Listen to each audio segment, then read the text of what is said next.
What is Showtime? Showtime is an outdoor arts festival in London as part of the 2012 Cultural Olympiad. It's going to run all the way through the London Festival from July up until September, and the aim is to have free outdoor arts performances in every borough in London. That's all 31, 32 boroughs of London.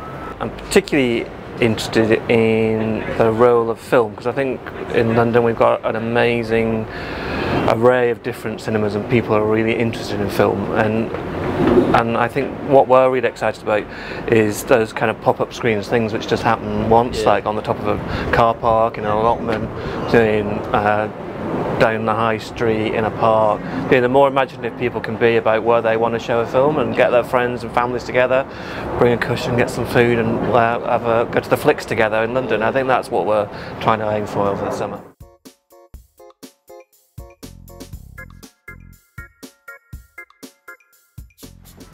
That's amazing, but what's going to happen after the Games? All of the organisations that we fund on a regular basis have education programmes that they run, with some of our funding helping to do that. So you see extraordinary orchestral provision going out and working in schools and in young people's settings. The Photographers Gallery, which I've just been, they've just reopened after a rebuild, have got a fantastic project which is going into Victoria Park at the moment, which will reach lots and lots of young people. It's quite an important project because it's funded by the Legacy Trust UK, so it's classed as a project that needs to continue on post the Olympics. Liberty is the organisation that are running it as a national project, and they've been tasked since the beginning of ensuring that it continues post December 2012 and is left as a legacy for young people from the Olympics. So it's quite a big deal, quite a big project. And because of that, Liberty have been working since the very, very beginning to get lots of partners and people on board that can help support that and make that happen. So we have people like Land Aid on board, and then O2 Think Big, working with various youth partners as well to access the young people. We've always done large-scale works with young people. When we first started off a long time ago, and those projects have not been kind of on the sidelines, they've been on our main stages. And I think that participation of young people in our work, shaping our work, working with us, bringing their ideas, is something that's going to go way beyond the Olympics. We run the London Jazz Festival, and it's its 21st birthday in 2013. And so what I'm really hoping is that all the things we've learnt about putting young people onto a stage are taken forward into the Jazz Festival's 21st birthday, and that we can really celebrate again in 2013 and use all the things that we've learnt and developed as an organisation. So much has happened over the 4-week period of the Games. How do you hope to maintain the level of interest within the arts after that time? Well, I think that's always the challenge for us. It's relatively easy to do short things, and it's relatively hard to make sure that they have a life beyond that. The artists in the Unlimited programme we will continue to support and run through. The Create Festival, which started actually when the 5 boroughs around the park got together to think about what they wanted to do jointly, will continue, and we will look to support that project into the future. The children and young people's work, the join up that we've been doing as part of the Olympics, we will continue, and there's lots of thinking about how we get Arts Award expanded out more, how we bring the museums and libraries in, because we're now working with museums and libraries as well. They are all intending to keep that model going, so they want to have young people at the heart of their decision-making practice. And outdoor work has just exploded because of the Olympics, and I don't think it's going to go back into its box again.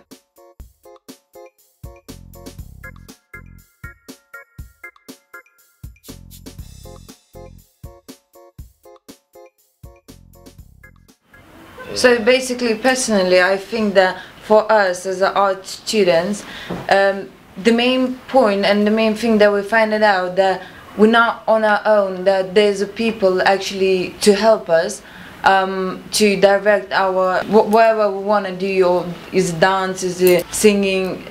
There's a people there for us to help us.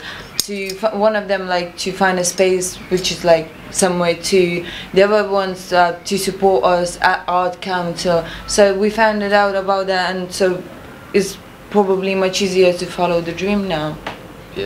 It's highlighting British youth, it's believing in British youth, and that for me is going to be huge for the Games. I mean, I think it's a real great opportunity to kind of put culture and art at the centre of the Games, and I think from now on, all games in the future will have culture and art at its core. Everything is revolving around art, not just sports, and that's why I thought the Olympics was just about sports.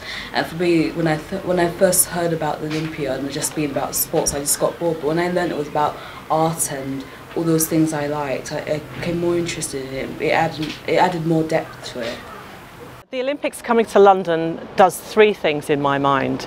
It provides a fantastic platform for our artists, our cultural institutions, and of course for our sports people as well. So a platform nationally and internationally. We hope it's going to provide the most amazing opportunity to inspire people across the country, particularly children and young people, to get up and take part, not just to watch things, but to do them. So whether you're a sportsman or an artist, you should really at the end of all of this want to get up and do it for yourself. And the third thing that it does is looks at new partnerships, collaborations and programs coming together, and I think that's really important. I think that's where we're going to see the legacy of the program in many ways. It'll be what people want to do next, as well as what they're doing in the summer of this year. I liked it. It was a bit interesting. Like, most of the time I was a cameraman, so I was behind the scenes, but I still saw what was going on. From some of the places that I've been able to go and film, I've learned more about the workings of the camera, and I found out that some of the bigger companies actually want us to film them so they get some camera time, and then they're also learning about us while we're learning about them. Every time I was like interviewing, I was sort of proving a bit, but not as a professional way kind of thing. I was like proving. Then every time I was doing, I was getting used to speaking to them like I'm speaking to someone else. But while I was interviewing, they was like kind of nervous as well. So it's like they sort of like I was trying to help them, trying to get the answers what they want, trying to make them feel comfortable, like with just like conversation with all these guys. I was at City Hall and there was like a massive celebration going on, and then all the musicians and things like that, I had to go up and interview them. And I don't really like talking to people that I don't know. So that was hard to get across sort of thing, but I done it and I was really proud of it. I was amazed and impressed by the teamwork, because we started off as a completely strangers. We didn't even know each other. Most of you guys saw like just a couple of times when we started off in the City Hall, first time we went there. And then, but see how far we can go with a great communication and like understanding each other's support and a teamwork. So I'm just like amazed, and I want to say thank you to everyone, because there wasn't such a thing as like somebody was really lazy and somebody was really working hard. It was a great teamwork, great researching, and I'm just like really impressed by everybody. That's what I think this works, because everyone gets along with each other and we have fun as well. We're not making it like boring or anything, we're making it damn good. On point! Damn good, on point, and we're trying to make it more interesting for the people that are watching it as well. I believe that this, you know, the whole, as it's also been beneficial for us, I think it's also a way to inspire others to, you know, see what's out there for the Olympiad, the Cultural Olympiad, because many people don't see the Cultural Olympiad or Olympics as anything important, but with this they can actually see for themselves that, you know, there's people out there who do care and will give them opportunities to better themselves, and it's a community event. It brings people together no matter what their background is, and it brings a lot of unity, and I think that's really important.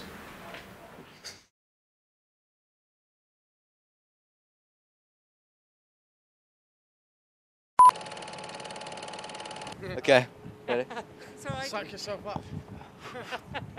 Okay, let's go. No, it's fine. Hello. Alright. Hello, what's your name? I'm Lewis. Lewis. Do you know what Coach Olympia is? Do I know what Coach what? No, Coach Olympia is. Coach Olympia? Yeah. No, I don't. Culture Olympiad. Olympiad. Let's do that again. If you ask a daft question, you're going to get a flipping daft answer. If you're lucky. Cultural Olympiad. No, Olympiad. Olympiad, yes, it. Yeah, That's yeah. it. Box was child there, the Queen's mum, yeah. Body was like held there before.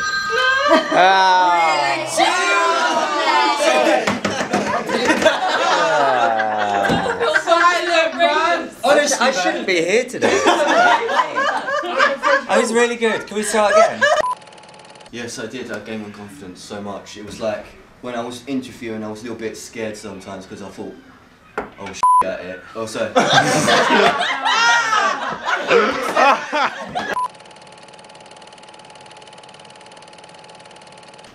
I was really interested in the Olympics before it started, but I had no idea what the Cultural Olympiad was. And through this project, I've learned that. No. What do I say? Start from the beginning. Start from the beginning. No!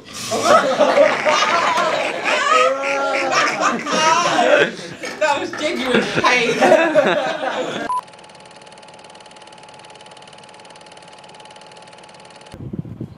Okay.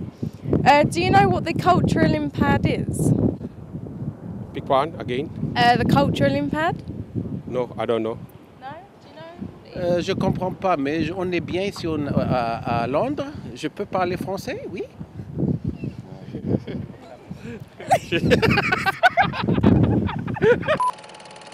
Quelque chose de ce qu'on voit. Le soleil brille à Londres et c'est très joli, c'est très bien. Les gens sont très contents. Et c'est tout. It sounds great. See you the next time. Thanks a lot. Thank you. Merci.